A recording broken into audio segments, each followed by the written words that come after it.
A very warm welcome to you all in my YouTube channel, DPS Tutorial Classes. This is Divya and you are at the right place if you want to know about the science of class 8th. If you like this video, then please hit the bell icon and subscribe to my YouTube channel. Chapter 8 में हम लोग second chapter study कर रहे थे, that is micro organism. और last की class में हमने कुछ यूजफुल माइक्रो ऑर्गेनिज्म स्टडी किए थे कि जो माइक्रो ऑर्गेनिज्म है वो हमारे लिए किस तरीके से यूजफुल एज अ यूजफुल मतलब साबित होते हैं, तो उसके बारे में हमने स्टडी किया था। आज का जो हमारा टॉपिक है that is harmful micro organism. अगर किसी चीज के पॉजिटिव इफेक्ट्स होते हैं या किसी के मेरिट्स होते हैं तो ऑब्वियस सी बात है उसके अपोजिट साइड में उसके कुछ ना कुछ निगेटिव इफेक्ट या कुछ ना कुछ डिमेरिट्स जरूर होते हैं। तो उसी तरह ये माइक्रो ऑर्गेनिज्म भी हैं। अगर ये माइक्रो ऑर्गेनिज्म हमारे ह्यूमन बींग्स के लिए किसी ना किसी तरह अगर यूजफुल होते हैं तो कहीं ना कहीं ये हमारे लिए हार्मफुल भी होते हैं। तो ये किस तरीके से हमारे ह्यूमन बींग्स के लिए या प्लांट्स के लिए या एनिमल्स के लिए किस तरीके से ये हार्मफुल होते हैं उसके बारे में आज हम स्टडी करेंगे। तो हार्मफुल माइक्रो ऑर्गेनिज्म के बारे में हम स्टडी करेंगे।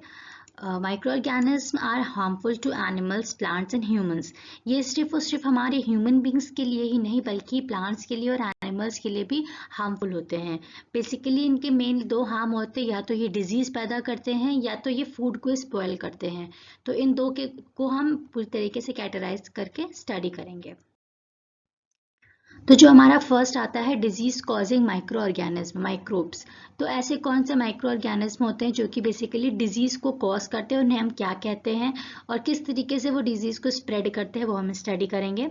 Microbes which causes disease in other living organism including humans are called as a pathogens. ऐसे माइक्रोब्स जो कि किसी दूसरे लिविंग बीइंग में, चाहे वो ह्यूमन हो गया, चाहे वो एनिमल्स हो गए या प्लांट्स हो गए, जितने भी लिविंग बीइंग्स हैं, ऐसे माइक्रोब्स जो कि इन लिविंग बीइंग्स में डिजीजेस पैदा करते हैं, उन्हें हम उन माइक्रोब्स को हम एक वर्ड से इंडिकेट करते हैं, that are called as a pathogens. और ये पैथोजेंस हमारे हर जगह प्रेजेंट होते हैं, चाहे एयर हो गया, वाटर हो गया या फूड हो गया, ये हर जगह पाए जाते हैं। कुछ डिजीज ऐसी होती हैं जो कि डायरेक्टेड फिजिकल कांटेक्ट से एक इन्फेक्टेड पर्सन से एक मतलब नॉर्मल पर्सन को एयर, वाटर या फूड के थ्रू या किसी भी कांटेक्ट के थ्रू स्प्रेड हो जाती है, उसे हम कम्युनिकेबल डिजीज कहते हैं। Some diseases that can be spread by a direct physical contact with the infected person through the air, water or food और contact, these are called as a communicable diseases. मतलब कोई अगर एक infected person है तो air के through या water के थ्रू या फूड के थ्रू या डायरेक्ट कॉन्टैक्ट के थ्रू अगर किसी इन्फेक्टेड पर्सन से किसी अनइन्फेक्टेड पर्सन पे जो डिजीज ट्रांसफर होती हैं, उन डिजीजेस को हम क्या कहते हैं, कम्युनिकेबल डिजीजेस कहते हैं। There are other diseases which get transmitted through an infected to a healthy person through carriers of microbes such as mosquitoes and houseflies. अब जो diseases हमारी मतलब एयर के थ्रू, वाटर के थ्रू, इन माइक्रोब्स के through, मतलब कुछ हमारी होती हैं जो एयर, वाटर, फूड इसके थ्रू फैलती हैं तो उन्हें हम कम्युनिकेबल डिजीजेस कहते हैं। और कुछ हमारी ऐसी भी डिजीज होती हैं जो कि कोई सपोज कोई इन्फेक्टेड पर्सन है, उसने मतलब उसे किसी माइक्रोब्स ने हिट किया या इंजर किया। एक जैसे मॉस्किटोज ले लेते हैं, हाउस फ्लाइज ले लेते हैं। तो मॉस्किटोज अगर किसी इन्फेक्टेड पर्सन के ऊपर बैठा और उसने अपना स्टिंग उसके अंदर मतलब बॉडी के अंदर इंजेक्ट किया और उसके बाद किसी हेल्दी पर्सन के ऊपर वही मॉस्किटो आके फिर से बैठता है, तो अगर उस पर्सन को कुछ बीमारी है या किसी चीज़ से वो इन्फेक्टेड है तो मॉस्किटोज के थ्रू भी, हाउस फ्लाइज के थ्रू भी ये डिजीज एक इन्फेक्टेड पर्सन से एक हेल्दी पर्सन पे ट्रांसफर हो जाती है। तो कुछ इस हिसाब से भी डिजीजेस जो होती हैं वो एक इन्फेक्टेड पर्सन से हेल्दी पर्सन को ट्रांसफर हो सकती हैं। Fever like malaria and dengue are transmitted by the different types of mosquitoes. हमारे डिफरेंट टाइप्स ऑफ मॉस्किटोज होते हैं, जो फीवर हो गया, मलेरिया हो गया, ये सब इन्हीं के थ्रू हमारा फैलता है। अब कुछ हमारी कम्युनिकेबल डिजीजेस हो गई जो ह्यूमन बींग्स में होती हैं। सबसे पहले हो गया मलेरिया हो गया, ये हमारी डिजीज के नेम है। ये हमारे मोड ऑफ ट्रांसमिशन है, मतलब किस तरीके से ये फैलते हैं, किसके थ्रू फैलते हैं।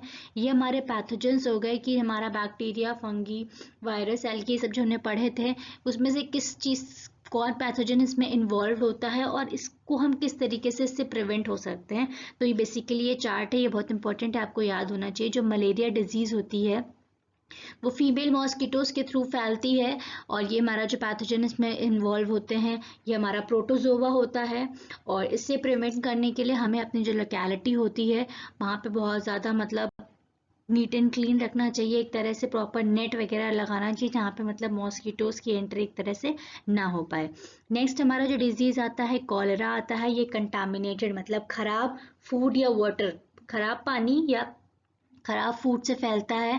बेसिकली जिसमें पैथोजन इन्वॉल्व होते हैं हमारा बैक्टीरियम होते हैं।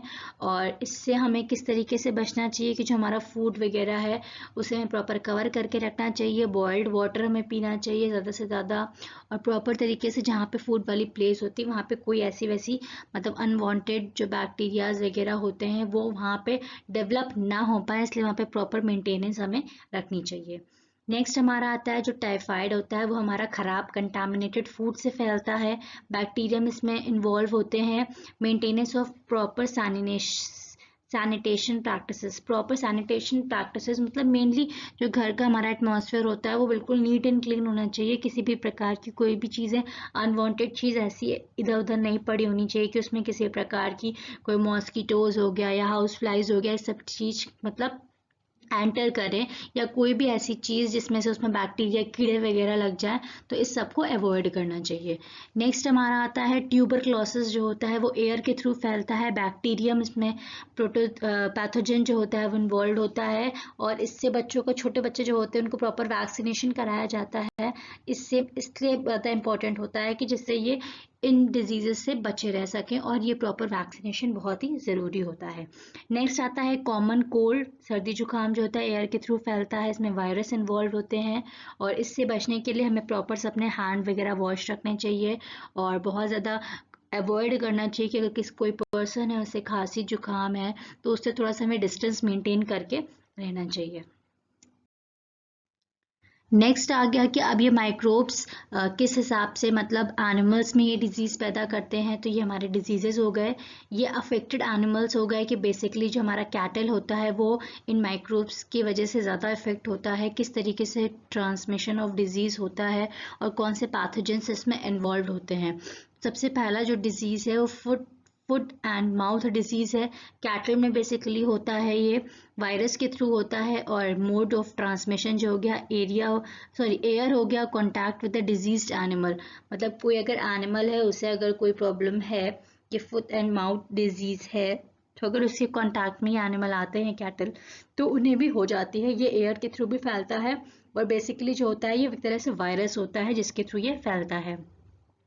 नेक्स्ट आता है हमारा एंथ्रैक्स है, ये भी कैटल में पाया जाता है। ग्रेजिंग के वक्त जब ये अपना खाना वगैरह खाते हैं, जो ग्रासेस वगैरह ग्रेस करते हैं, उस टाइम पे जब कोई बैक्टीरियाज वगैरह प्रेजेंट होते हैं वहाँ पे, तो वो इनके माउथ के थ्रू एंटर हो जाते हैं और ये एंथ्रैक्स इनको डिजीज़ हो जाती है। बेसिकली इसमें बैक्टीरियम होता है, ये पैथोजन इन्वॉल्व होता है। नेक्स्ट आता है रिंडर पेस्ट होता है, ये भी कैटल में ही पाया जाता है। एयर के थ्रू फैलता है, contact with the disease animal या कंटामिनेटेड वाटर, खराब पानी या किसी भी ऐसा एनिमल जिसको ये डिजीज़ है तो उसके डायरेक्ट कॉन्टैक्ट में आने से ये रिंडर पेस्ट नाम की डिजीज़ हो जाती है। और बेसिकली इसमें वायरस हमारे इन्वॉल्व होते हैं, पैथोजेंस। नेक्स्ट हमारा आता है माइक्रोब्स किस तरीके से प्लांट्स को हार्म करते हैं, कौन कौन से डिजीजेस हैं जो प्लांट्स में हो जाती हैं। ये हमारी डिजीजेस है, ये मोड ऑफ ट्रांसमिशन है, किस तरीके से फैलता है, कौन से पैथोजेंस इसमें इन्वॉल्व होते हैं। सबसे पहला आता है सिट्रस कैंकर, ये हमारा एयर के थ्रू मतलब ये डिजीज़ होती है, और इसमें जो पैथोजेंस हमारे इन्वॉल्व होते हैं बेसिकली वो बैक्टीरियम होते हैं।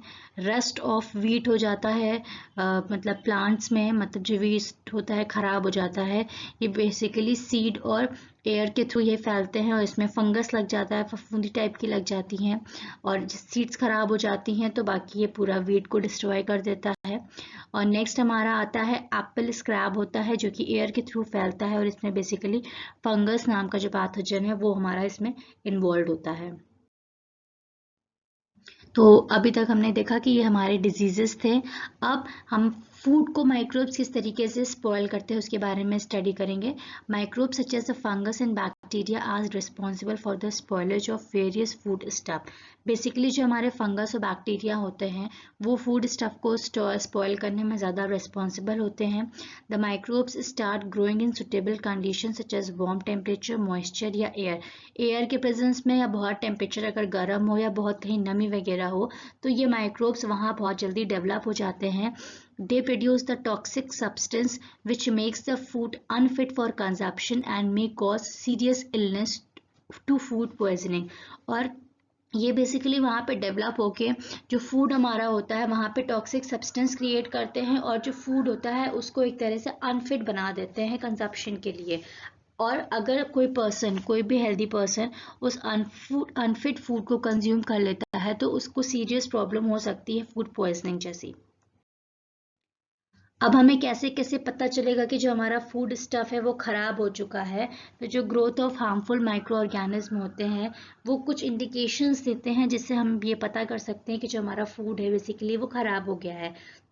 तो आप लोगों ने अपने घर में नॉर्मल देखा होगा, जैसे ब्रेड वगैरह हो गया, कुछ लॉन्ग टाइम के लिए जैसे वो रखी होती तो उसमें फफूंदी लग जाती हैं, एक कॉटन टाइप का वाइट टाइप का सब्सटेंस उसमें ऊपर डेवलप हो जाता है और उसकी स्मेल बहुत ज़्यादा ख़राब हो जाती है। बाई चांस उसको अगर हम ईट कर लें तो वैसे तो कोई नहीं खाता है, बट अगर टेस्ट करने के लिए अगर चाहें देखें कि कैसा होता है तो अगर उसको टेस्ट करें तो वो बहुत बेकार सा टेस्ट रहता है उसका।